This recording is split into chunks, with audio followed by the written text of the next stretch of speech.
Since we ran out of time yesterday in lecture, this is a supplement discussing multiple myeloma.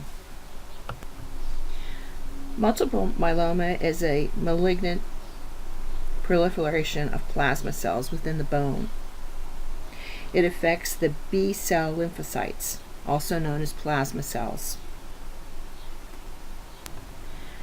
The B cells produce antibodies, which impairs humoral immunity, increases blood viscosity.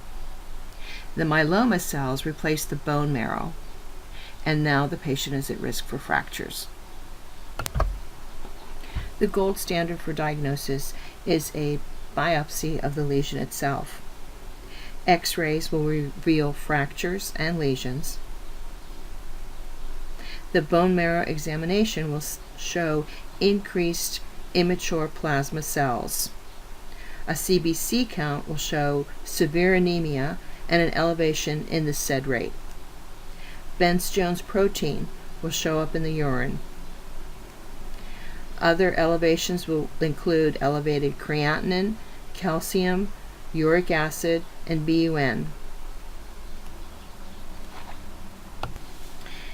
A spike in the IgG antibody on protein electrophoresis will be noted.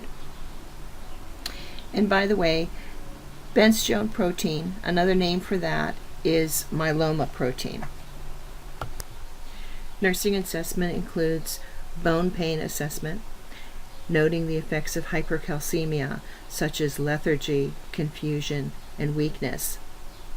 These patients are also at risk for infections and renal failure, pancytopenia, and eventually organ filtration throughout the body.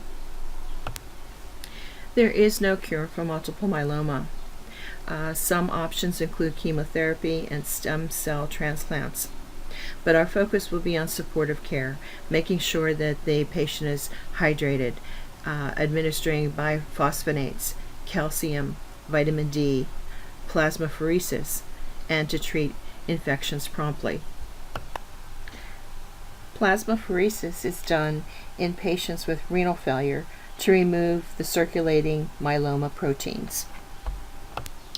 And so the nursing focus for patients with multiple myeloma will be pain management, reduction of fracture risk, safety measures, reducing infection risk, and referrals for home support.